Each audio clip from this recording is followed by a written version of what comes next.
Vilken underbar skördetid! Välkommen till augusti månad som är den främsta kanske skördemånaden i min trädgård. Det här är Skillnadens trädgård och jag heter Sara Bäckmo. You are most welcome to Skillnadens garden. My name is Sarah, and if you want to keep watching this video and do not understand Swedish, please activate the subtitle function by pressing the CC button and following this video with the subtitles that you understand. Ja, nu är vi i min nyare del av köksträdgården som jag har renoverat i år. Det är fantastiskt att få lov att visa hur det ser ut här. Det är ju... fasen vad det växer alltså. Det är så jäkla kul. Jag tror att de flesta grönsaker som jag har satt producerar ungefär som jag önskar.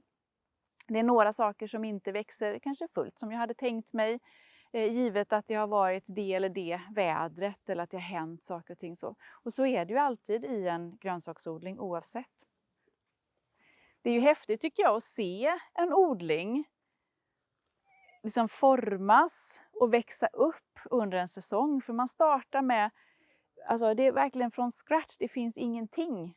Och sen till liksom 2 meter höga växter och det klänger och böljar och grejer. Och nu när vi är i mitten av augusti på väg mot både mörkare och kallare tider så är det vissa saker som börjar och växa över och har gjort sitt.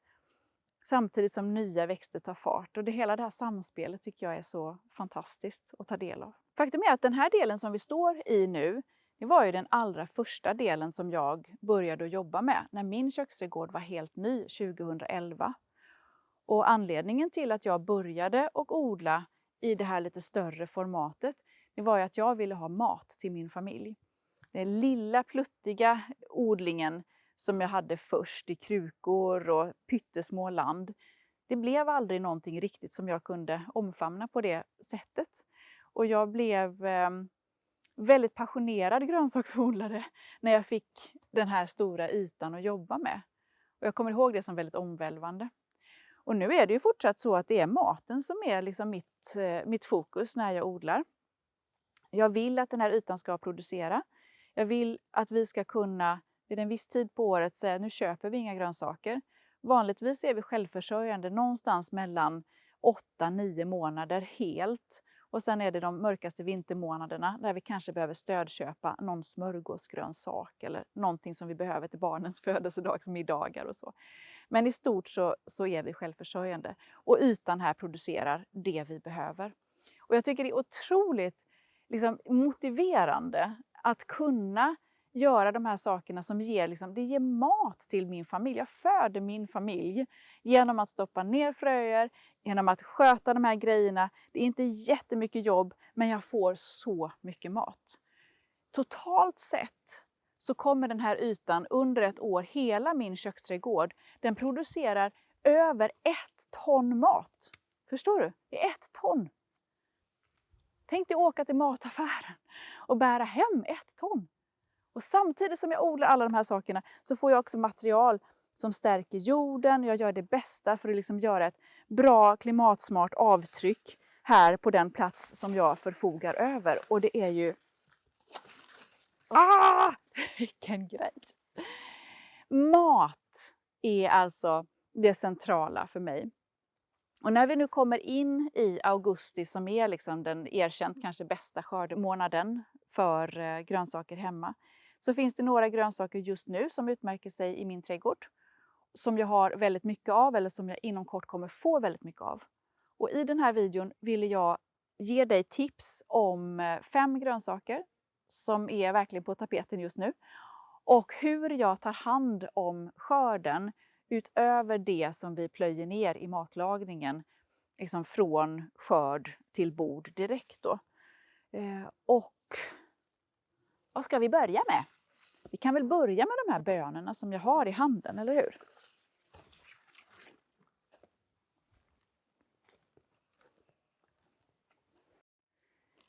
I de här 3 pallkragarna så växer det olika typer av trädgårdsbönor. Det är de här lite plattare bönorna som heter skärbönor och jag har vaxbönor. Det är ju som en vanlig brytböna fast de är gula. De är precis på G så de har inte börjat att leverera massor än. Och här har jag en vanlig grön haricots-böna som inte heller riktigt har tagit fart än. Och sen har jag en purpurböna längs växtstödet där. Så det är 4 olika slags bönor och de är allihopa är sådda ganska sent för att ge en skörd nu lite senare på sommaren. Och när de börjar att producera, då finns det ingen hejd. Då måste man bara skörda och det blir kilovis. Vi äter dem från plantan direkt nu när de är färska såklart. Bönor måste kokas, det ska man komma ihåg. Man får inte äta dem färska. De innehåller ett ämne som heter lektiner. Och lektiner kan vara skadligt i stora mängder. Så framförallt barn ska inte äta bönor som inte är tillagade då. Och det jag gör förutom att vi äter dem färska, det är att jag förväller bönorna och sen stoppar in dem i frysen. Och jag stoppar in dem i en stor påse som man bankar i bordet när man tar fram det ur frysen och så kan man plocka ut den mängd som man önskar. Så det är ett jättefint lagringssätt för stora mängder bönor. Men det jag också gör det är att jag fermenterar bönor, jag mjölksyrar dem. Och det är ett sätt alltså där man tar tillvara på de naturliga bakterierna som finns på bönor och andra grönsaker och helt enkelt startar igång en syrningsprocess inuti en burk eller en kruka. Och på det sättet kan man konservera bönorna så att man kan spara dem. De är jättegoda att äta, de blir syrliga och jag tycker om att ha lite salt på, lite crème fraîche. Ja, det är så himla gott. Så det här är ju någonting som jag är på gång med just precis nu. Att mjölksyra bönor. Och det ska ses som ett litet skördetips också. När det gäller alla typer av de här trädgårdsbönorna så måste man skörda bönorna regelbundet. Man får inte lov att låta dem sitta kvar på plantan därför att då slutar växten och producerar nya bönor. Så man måste liksom regelbundet gå över varje dag helst och ta bönor som har blivit färdiga sen senaste gången. Då plockar man bort möjligheten för växten att producera frö och då blir växten lite stressad, får lite bråttom och tänker att jag måste producera ännu fler bönor så att jag får ännu fler fröer. Och då får vi ännu mer mat. Så fortsätt skörda lite åt gången varje dag och plocka bort det som har blivit färdigt sen sist.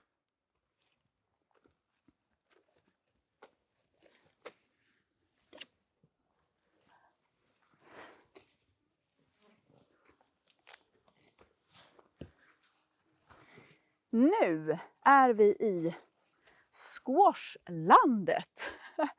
Alla som odlar tänker att squash är en fantastisk gröda. Och det är för att squash är så otroligt tacksamt. Den sprutar ur sig mängder med kilo mat och jag tror knappt att det finns någon grönsak som kan mäta sig med squash när det gäller antal kilo och under en ganska lång skördeperiod. Här är en lite mindre squash som jag plockade alldeles nyss. Och det här är en stor rackare som har legat här som lite rekvisita i landet. Jag tycker inte om att äta så här stora squash. Så det var som sagt, jag har odlat en rekvisita.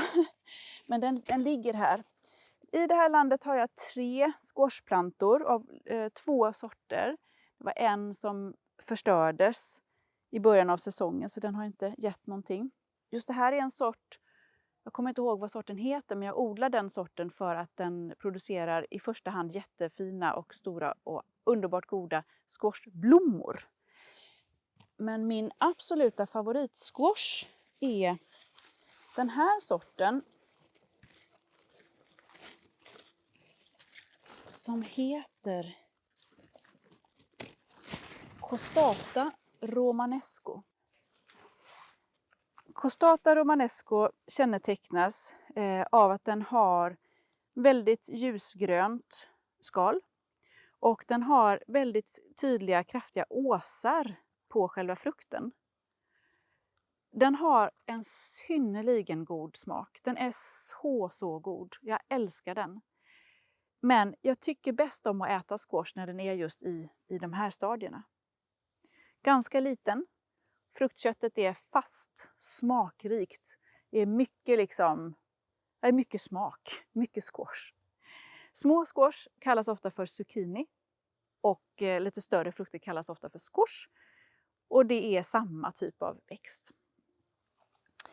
När man har squash i landet så hinner man inte alltid skörda i takt med att saker och ting är färdigt. Så att det blir väldigt lätt jättemycket squash. Och jag ser, bara härifrån ser jag flera stycken plantor som jag ska gå och hämta. Bara så att du ser lite vad jag pratar om. Och där har vi en liten sötis också. Oj!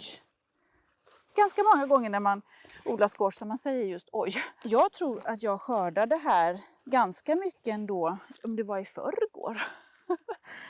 Så nu är det dags igen. Och alltså det blir så otroligt mycket från bara några få squashplantor. Och därför tycker jag också att det är bra att begränsa antalet plantor lite grann i odlingen. Jag vet att första året när jag odlade i den här köksträdgården så hade jag hela det här kvarteret i princip med, jag kommer inte ihåg om det var 10-20 squashplantor bara för att fylla ut när området var helt nytt. Men det var helt förfärligt. Vi fick så mycket squash att det blev nästan äckligt. Jag är uppvuxen med en mamma som odlade mycket squash och hon odlade gärna och skördade såna här stora. Jag kommer ihåg dem som squashbåtar som hon delade och fyllde och gratinerade. Och jag hatade squash. Alltså verkligen avskydde squash. Och det var kanske lite därför som jag har svårt för de här lite större frukterna. Färsk squash gillar jag att äta i det här lilla stadiet. Och då hyvlad som en gurkskiva. Och den ersätter ofta gurka som i matlagningen eller på smörgåsar och i sallader och så. Barnen vet inte det. Säg inget. De här lite större squasherna, jättefina att tillaga för då är ju fortfarande fruktköttet väldigt, väldigt fast och fint. Kan man riva, göra olika squashbiffar och ha som fyllning i saker och ting. Det är också jättegott att bara tärna dem och steka tillsammans med andra smakrika grönsaker. Squash i sig har ju ingen utpräglad smak så som liksom stör utan den är väldigt, väldigt följsam. Men när man har så himla mycket squash och det blir liksom varannan dag att man måste skörda flera kilo, vad gör man då?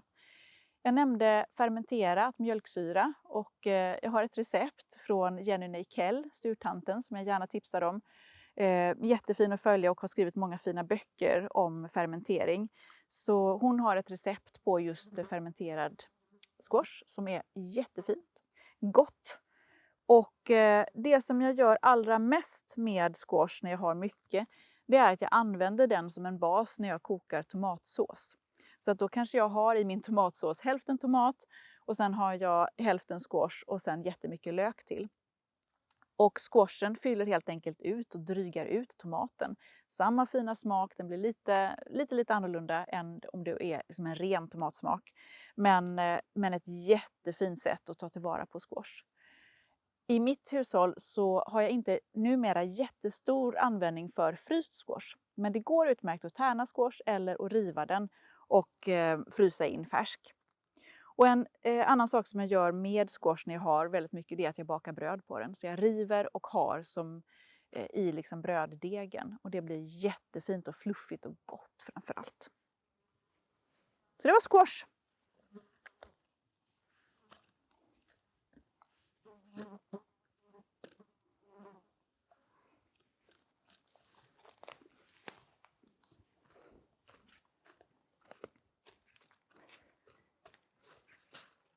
Det här med grönsaker som man får liksom ett överskott av, det skiljer sig ju väldigt mycket från trädgård, men också liksom period på året. Så att det här är bara en ögonblicksbild av hur det ser ut just nu. Om du frågar mig nästa vecka, då kanske jag säger att kålrabbi är liksom den gröda som jag måste göra mig av med just nu. Och så fortsätter det så under hela säsongen. Och från den här platsen nu så är det ju så att det mesta som jag skördar nu är sånt där jag ser att jag liksom måste skörda slut någonting. För att det annars blir dåligt om det står kvar i landet till exempel. Eller att jag måste skapa plats för någonting som växer invid. Så det är ju en väldigt praktisk liksom, skördeprocess som inte nödvändigtvis styrs av vad vi behöver till köket, utan det är minst lika mycket liksom, vad behöver odlingsplatsen? Okej, jag behöver ta bort någonting eller någonting behöver användas. I den här bädden har jag olika sorters lök. Och här skördar jag regelbundet nu. Och det gör jag dels för att växterna som ska stå kvar längre behöver mer plats. Men jag ser också att jag har lite ont om gödsel, alltså näring i jorden, så att en del grönsaker halkar efter lite grann. Så att av de skälen vill jag liksom glesa ur lite grann. Och punkt 3 och 4 på min skördelista just nu, som jag skördar mycket av och behöver ta hand om, är salladslök, som är den här stora löken, och purjolök. Och purjolök är aktuellt att skörda för att jag har också purjolök på så otroligt många platser i trädgården. Jag har purjo på 3 växtplatser bara i den här delen av odlingen. Jag vet inte varför jag odlat så mycket just i år, men det funkade liksom. Sen har jag en växtplats på andra delen, en lite skuggigare del av trädgården. Det jag har också och fortfarande kvar i tunnelväxthuset där den fortfarande växer. Så att jag måste verkligen äta purjo. Men vi börjar kika på salladslöken. Ska jag ta upp ett knippe här.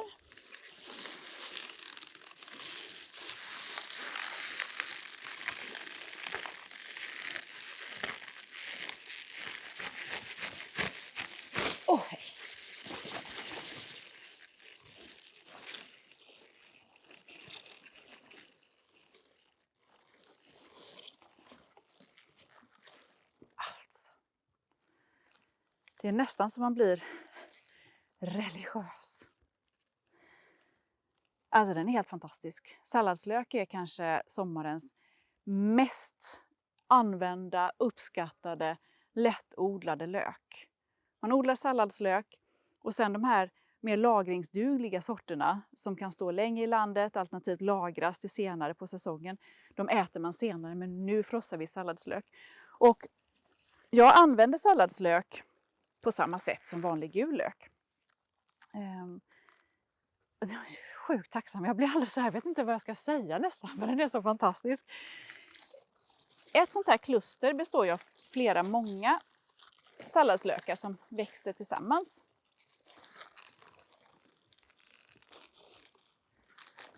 Och som sagt, anledningen till att jag vill få bort en del av dem från landet är ju för att lämna mer plats till de som står kvar.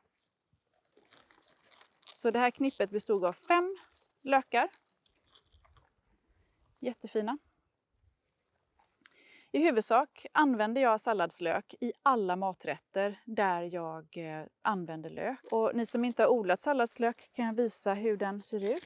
Just den här sorten har ingen vidare lökbas att tala om. Andra sorter får lite mer uppsvälld bas.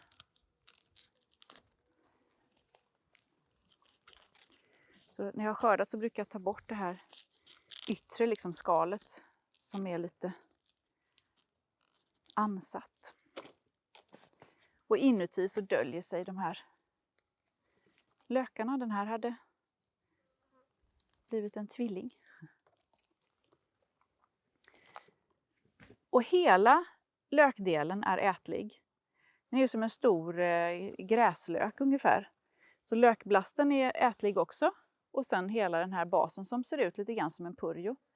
Och på sommaren använder jag all lök snarlikt, oavsett om det är en purjo, en salladslök, en gul lök eller någonting annat. Den här lökdelen som är som en stjälk, den använder jag i matlagningen som en gul lök. Och sen sparar jag ofta de här lökdelarna och torkar till lökpulver eller använder i grönsaksfräs där det är okej att kamouflera någonting som är grönt. Men det som vi då inte äter upp, eftersom det blir väldigt, väldigt mycket lök när man odlar på det här sättet, är sånt som jag också använder i de här tomatrörorna eller när jag fermenterar saker och ting, när jag konserverar grejer. Så att jag använder detta som en gul lök, vilken som, och den är jättefin. Framförallt då när man ska göra de här rörorna och frysa in. Som till exempel att jag fryser en kombination av tärnade tomater, squash och lök, så är salladslök jättefin. Eller om jag fermenterar eller gör andra typer av inkokningar som jag konserverar i burkar och liknande. Salladslök, punkt 3 på dagens skördelista. Sen har vi ju då purjolök här också. Som jag nämnde då så är vi ju nu i augusti och vi har en lång del av säsongen kvar. Och purjolök står länge i landet, inga problem med att klara frostnätter och liksom ganska stark kyla. Och jag har satt min purjolök ganska tätt och här vill jag också glesa ur den så att näring och fukt i jorden räcker till purjolöken så att den kan bli större och större och större. Och därför gallringsskördar jag mer eller mindre här nu. Och då tar jag helt enkelt bort lök som står lite för tätt. Den här till exempel. Och detta är ju nu inte den biffigaste purjolöken som det här landet kommer att kunna prestera. Men det är ju jättefin och värdefull mat.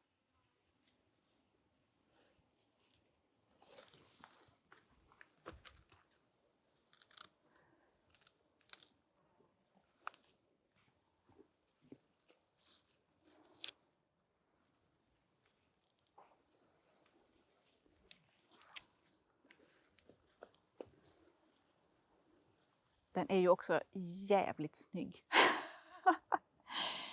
Purjolök är en jätteresurs i landet därför att den kan stå kvar väldigt länge. Nu vill jag av olika skäl då, precis som jag har sagt flera gånger nu, ta bort en del av den här från växtplatsen. Men om man har mycket purjolök så är den väldigt lätt att ta hand om. Dels för att den kan stå länge i landet, men den kan också frysas. Och jag brukar helt enkelt frysa den antingen genom att bara slicea den i tunna skivor. Eller att jag kör större bitar som jag lägger i påsar och fryser in. Och det är perfekt i olika grytor. Man ska koka en stor bit lammkött eller kalops eller sådär. Långkok. Eller bara låta baka med när man ska köra grönsaker i ugnen och sådär. Så den är jättefin att bara direktfrysa. Överskott av purjo med de här långa bladen som är väldigt smakrika. Alltså bara en sån sak, när man köper en purjo i affären så är det ju kanske då 2/3 av växten som är borttagen för att det inte är rimligt att sälja en växt som är 1,5 meter lång liksom. Det går ju inte att hantera. Men de här sakerna är också väldigt fina och strimla och sen bara lägga och torka på en torkolla som man har. Och sen kan man mixa det till ett lökpulver till exempel eller använda de torkade purjolöksbladen i matlagning också. Så det är verkligen en väldigt fin gröda och lätt att ta hand om nu när det finns mycket. Och den är också väldigt fin att koka ner i en sås tillsammans med, som jag sa, squash och tomat och så. Och en av mina absoluta favoriter som hela familjen uppskattar att äta, det är att jag gör ett purjolöksfräs kan man säga. Det är att ta flera purjolökar och salladslök om jag har och strimlar. Och sen brukar jag blanda i mangoldblad eller svartkål eller grönkål. Och först så fräser jag bacon, 2 paket till vår familj ungefär. Och tar bort det ur pannan och sen fräser strimlade purjo och kål. Och sen så öser jag i bacon och kryddar med salt och peppar, framförallt är viktigt. Och så kan man äta det som tillbehör till i princip vad som helst. Jättegott!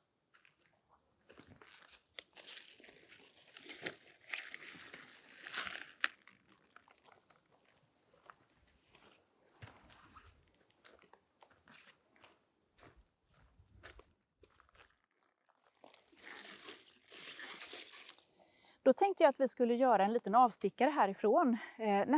Den sista grönsaken på min lista för nu är morot. Och vi ska gå till baksidan av min tomt som inte är lika välordnad som här. Men där finns en pallkrage där jag i januari sådde morot i det som kallas för en vintersådd. Och ni ska få se hur det har utvecklats. Det här är den pallkrage där vi gjorde ett stopp i januari och sådde morötter. Det var snö och det var jättekallt. Men jag var väldigt entusiastisk. Och här har verkligen alltså levererat super. Helt fantastiskt har det varit. Jag började skörda morot i slutet av maj var det. Det var en ganska kall vår ju, så att det blev lite senare än jag hade tänkt, några veckor senare. Men ungefär från juni så har vi kunnat skörda liksom rejäla mängder.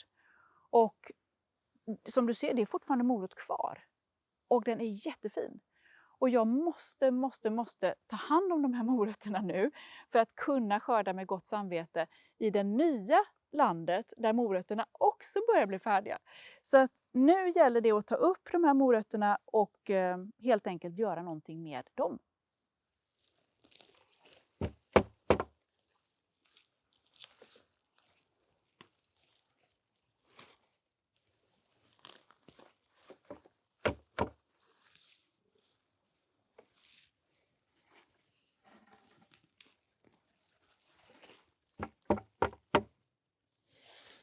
Anledningen till att jag vill ta bort de här morötterna nu är ju, alltså när de står väldigt länge, det här är sommarmorötter, då spricker de.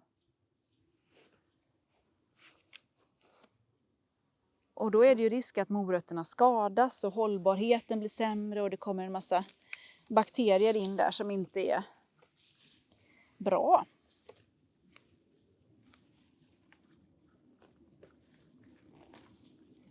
Men också det här som du förstår som följer mig, att jag vill ju liksom inte ha en massa plats som står oanvänd. Måste ju äta upp sakerna. Och då får jag en helt ny pallkrage som jag kan så eller plantera nu på sommaren. Så att jag får ännu fler grödor som ger skörd senare. Och jag verkligen betonar att vi har ju ätit morot, alltså från den här platsen, hela sommaren. Och jag har inte snålat.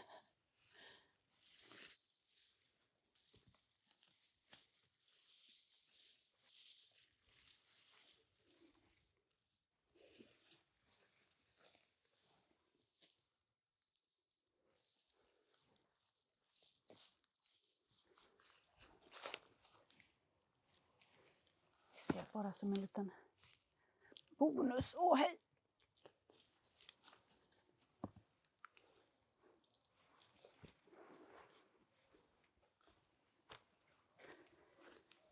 Då ska vi se. Här har vi då återstoden av den vintersådda moroten. Det är ju massor av morot. Och vi passerade mitt land med vintermorot, höstmorot, som grodde bra men där delar av sådden blev uppäten av sniglar. Men det här är ju vad som väntar kanske från oktober då. Då har vi ju jättemycket av den här moroten att äta. Och den är mycket större, mycket mer mat. Och i det här landet nu så växer ju morot som kommer att räcka alltså verkligen hela hösten och som jag också måste börja skörda eftersom det är en sommarmorot som alltså inte kan stå i landet så himla länge. Och den här moroten såddes väl, var det i maj eller början av juni kanske till och med. Också sommarmorot. Jag brukar försöka titta så jag hittar en som är bra storlek på innan man plockar upp den. Morot blir ju skördeklar ungefär 3 månader efter sådd. Så det här är precis enligt planen. Så då förstår du att jag också har en del morot, vilket är otroligt tacksamt.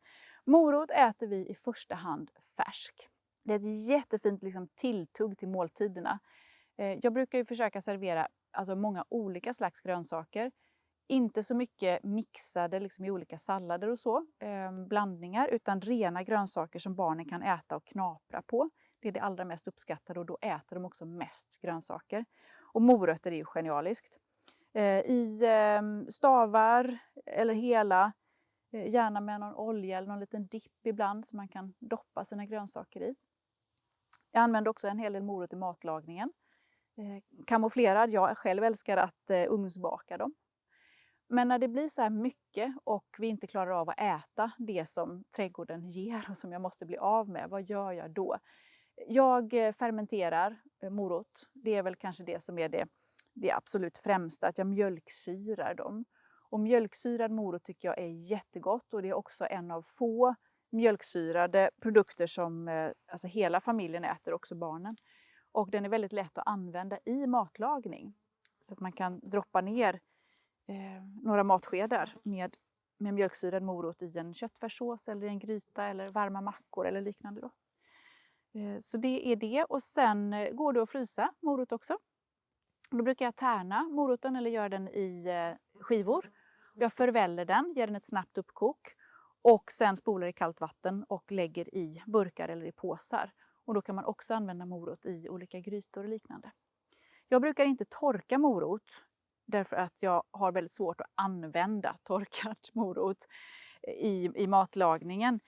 Däremot så använder jag en hel del morot när jag gör grönsakssalt. Så att jag mixar moroten tillsammans med andra grönsaker och får en smet som jag blandar med salt och sen torkar. Och där är morot jättegod. En del av er kommer att kommentera morotsblasten som ni tycker är fenomenal. Och jag tycker också att det är väldigt gott med morotsblast. Men jag har så vansinnigt mycket annat att skörda i landen. Så att jag kan liksom inte äta upp morotsblasten också. Utan det är sånt som går tillbaka till jorden, till komposten, till täckodling eller som fyllnadsmaterial i nya odlingsplatser. Så att jag kan odla ännu fler grönsaker framöver.